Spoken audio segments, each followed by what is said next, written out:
Hello everyone, as usual it's me Pavlo, and today we'll be talking about a new FiiO release, really interesting earphones FD15. As index suggests, it's a continuation of their FD5 single dynamic driver in-ear monitors. And here they used a lot of interesting technologies. I will add links to their website in the description, so if you're interested in all details, you can visit it. So in short, here use 13.8 millimeter dynamic driver with magnesium diaphragm, high Tesla magnets, and a lot of different innovative technologies, both in terms of materials of driver and in terms of acoustic treatment. Here used the Tesla valve for bass improvement and a lot of other interesting things. But what is the most interesting here, in my opinion, is that they decided to redefine the price tiers in their lineup, because the price of FD15 is $150, suggested price, plus minus taxes and so on. And it's 2 times less than FD5, because if I remember right, when FD5 was announced, it cost $300, and we had FD3 for $150 or $130 or so. And basically now FD3 is discounted, but it's still about $100, which makes an interesting question, what is the place of FD3 on the market now, and if FiiO will release like next model named FD13 probably, will they cut the price for it or no, and what will be future FD17, where its place and positioning. And actually cutting price 2 times, does it mean that we have inferior sound, or it's just a matter of technologies making more affordable? So let's have a closer look and find out answers to all of these questions. So let's do an unboxing. As you can see, package is relatively small. It's simpler compared to FD5. And actually, while I was preparing for this review, I browsed over internet, and FiiO definitely said that it's a successor of FD5. And when it comes to explaining of price drops, they say that they managed to cut the costs. First of all, by improving the shell's manufacturing process, so they have much less failure, so it allows reducing the cost. Also, they cut their own revenue share, resellers' revenue share. They simplified package. And also they improved overall manufacturing process, so that allows them to achieve similar or even actually better results with much lower price. And I think it's really beneficial for us listeners. So inside of the box comes manual, then earphones themselves. Let them put aside for a while. And here some box with accessories. So it's a new Lego-like package. Where is the top lid? Where is the bottom one? So, oops, wrong way. We're getting this part. So it's Pentacon connectors. So we have replaceable jacks here. We're getting spare filters, so they have tweakable sound by changing sound tubes, cleaning tool, and different set of tips. As usual, let's try to open them without doing a lot of damage. So HS18, nice good FiiO tips that I reviewed before many times. So here they are, with slightly expanded lower side, nice soft gray silicone. Then what we've got here, actually thanks FiiO for using not the worst bags. Those can be opened accurately, and for me it's kind of important. So classical white silicone tips. Then let's move further. You can skip this part if you're not interested, because a lot of people don't like long unboxings, but at the same time, a lot of people want to see what's in the box. So, foam tips,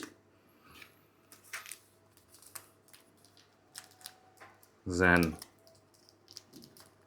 white tips with red centers, another classical option we see with different earphones for quite a long time.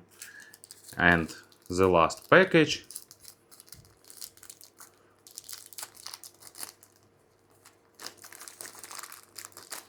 also classical gray silicone tips with red stems. So as you can see, a lot of different tips, and almost all of them are pretty familiar. And also you'll have this MMCX disconnection tool, also handy. So a lot of accessories for this price tag. In terms of design, they are great. As you can see, shells are made of stainless steel, same as it was for FD5.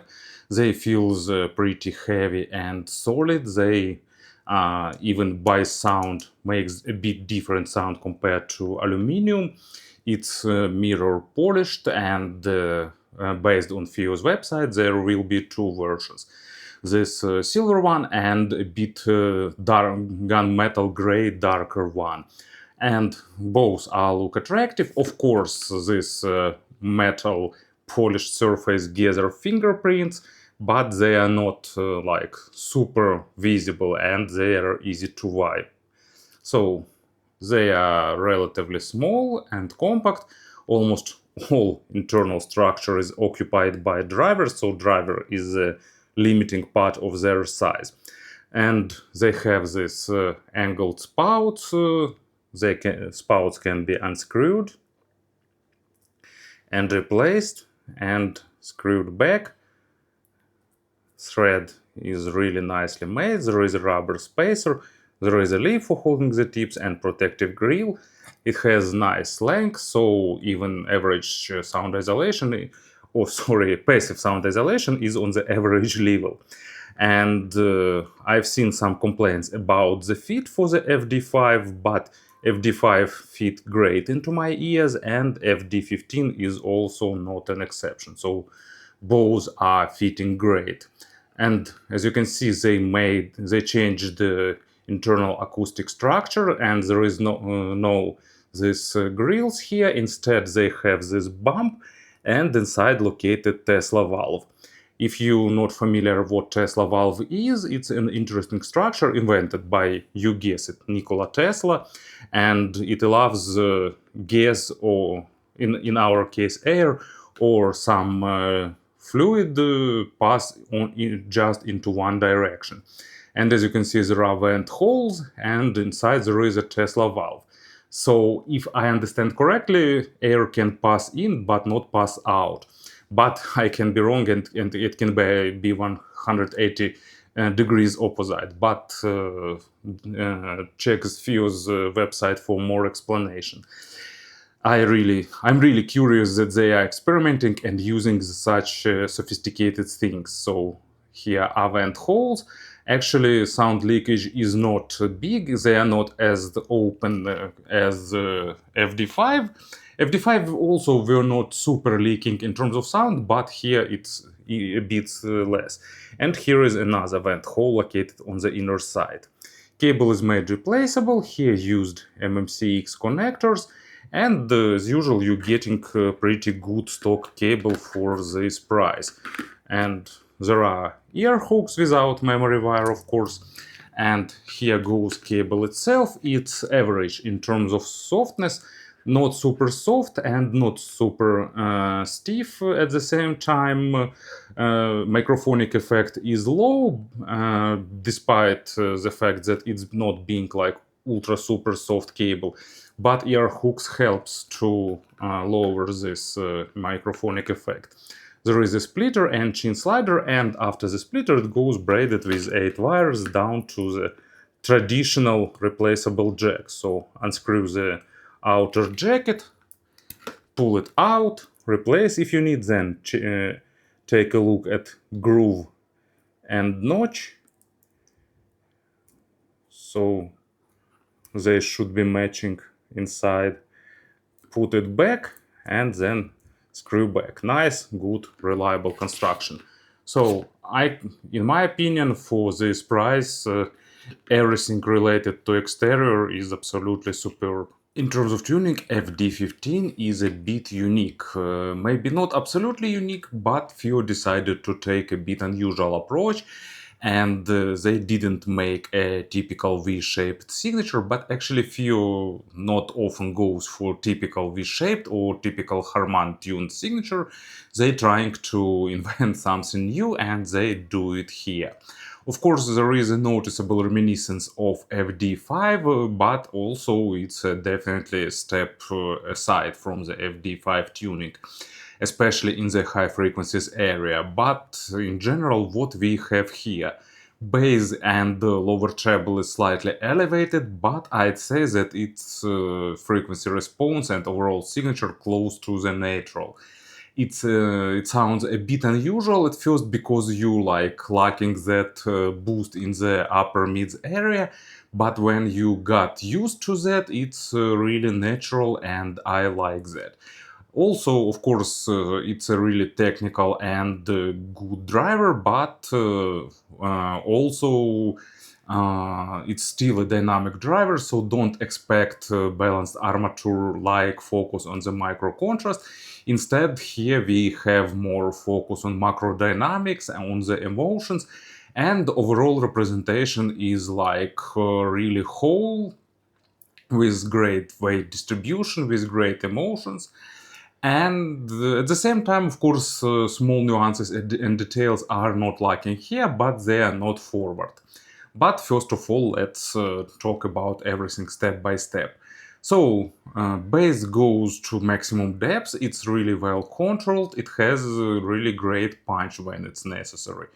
It's a 13.8mm dynamic driver, so when it's called upon, it can deliver great punch, and it can pump a noticeable amount of air with it. But what I also like here, it's not dominating, it's really well controlled. When it's necessary, it's really decent in delivering small nuances, so bass sounds also pretty lively. And also, it's not bass head tuning absolutely. Bass boost is really below average, but it's that case when the punch is really good without that artificial boosting of weight. And the weight distribution is good when it's present in the record. So really nice bass, unless you want really big amounts of low frequencies. But I'm definitely not a target audience for the bass head tuning, so for me it's a really good bass done in a way I like it. And first example, it's The Race by Yello, and they have nice bass line, and definitely it sounds great with these earphones. It's present, it's had good weight, but at the same time not over boosted, and really well controlled, and also built a good contrast of that low frequency part and mid and upper frequencies and all that 3D effects that Yello like in their tracks. And Deep Purple, Strange Kind of Woman, made in Japan, also really good record, recorded live and lovely, of course. Good remaster, and it has nice amount of warmth in this track, both from bass guitar and electric organ and drums. They all goes to the lower frequency domain and requires good technical performance that these earphones definitely deliver. Mid frequencies also hitting my subjective preferences. I don't like excessive focus on the micro contrast, and it's definitely not the case. It has good resolution, but definitely not for those who want absolutely focused on the micro contrast type of representation, natural, dry monitoring, or something like that. Instead, you're getting good dynamics and really good emotions. At the same time, it's not overly highlighted. And as I've said, also that accent on the upper mids area is really moderate. So don't expect that extra spiciness added by many models. And in my opinion, it's a plus because you're getting like more natural representation. But for some people, it can be a drawback because you like if you used to add some spice everywhere, without that spice you can it's quite likely that you won't like the taste. Same here, if you used to that bump, it's you'll be missing that accent. But after some usage, most likely you'll enjoy like more natural representation. Especially it's noticeable with good recorded tracks because they don't require that additional coloration. Imaginary stage is above average in width, not super huge, but nicely built, spacious, and pretty airy with good instruments distribution. Depth is also above average, and I like the depth layering. It's not perfect, but done pretty well. And let's go for examples. Actually, it's not super critical for the quality of records, less critical compared to FD5, for example, but at the same time, better material will be a plus, as usual. And first one is a String of Perls by Glen Miller. It's digitally remastered classical big band jazz records, and this earphone sounds really nice because of their accurately built stage. You're getting good sense of presence, and also all instruments are well separated and nicely represented. Nothing is too shouty, and nothing is really subdued because of lacking of striking accents in the sound. And another old classical record, it's James Brown live at the Apollo Night Train, and it's a great example of working live, of how great performer works live with audience. And it's not perfect in terms of record, but this earphone sounds really good with it because they also built nice immersive stage, and also they are great in representing emotions, and James Brown is always about the emotions, so great experience with this track. Treble is also interesting. Lower treble are present in full amount, they are slightly accented, but middle treble is noticeably recessed. Not too much, but noticeably. So all that shouty, sibilant area is subdued, and that means no overdone sibilance, no the absence of that metallic harsh sound and something like that. And then they have a boost in the post 10 kilohertz area to add about a bit of higher overtones. Of course, it's not super beneficial for layering because layering here is like almost absent, but at the same time, overtone delivery is pretty good. You're getting basically basic overtones and more extended ones, and you're getting above average extension of the treble, but at the same time reduced sharpness. So if FD5 sounded too sharp for you, it can be a good plus. And at the same time, it's not like absolutely warm or polite treble, but it's done towards more mass market, towards more appealing type of representation.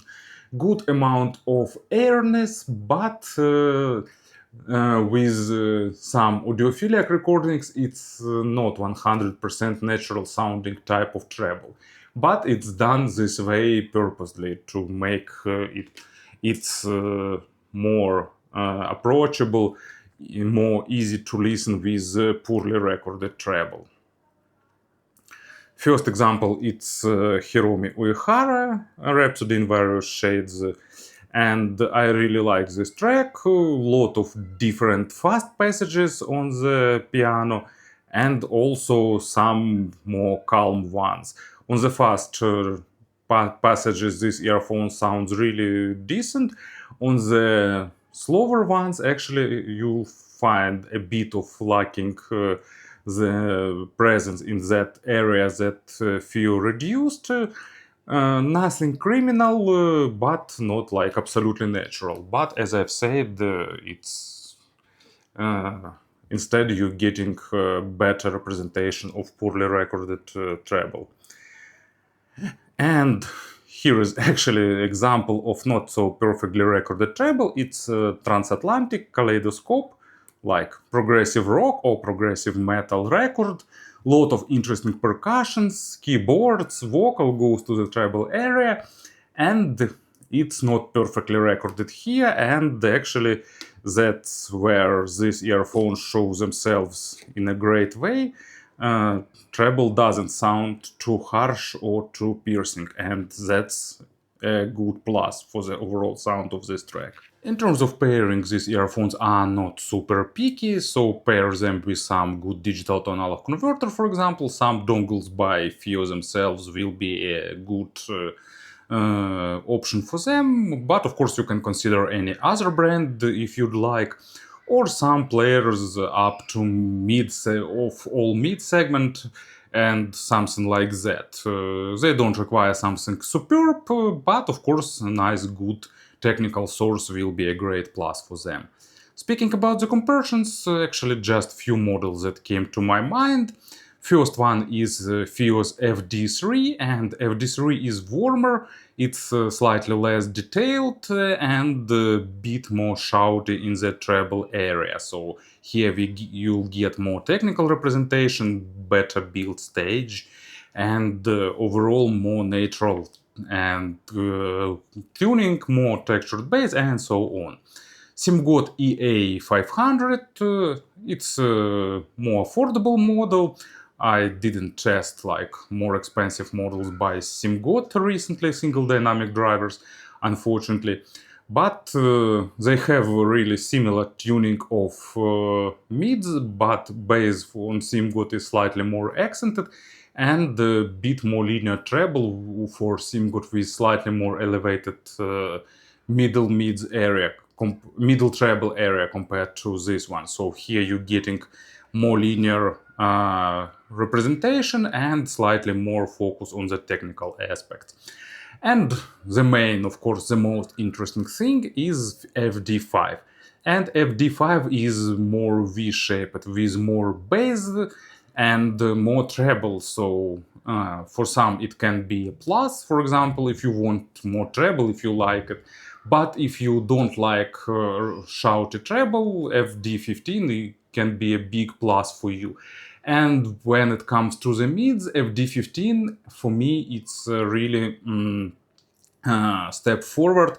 Both mids and bass sounds more technical, better controlled, and more realistic. So really good evolution. Maybe not everyone will like overall tuning, but I really like the vectors that FiiO selected for their dynamic driver models, and I'm waiting for updates for the different models of this subtype like FD13, FD17, and so on. Thank you for listening, thank you for your attention, and have a great day.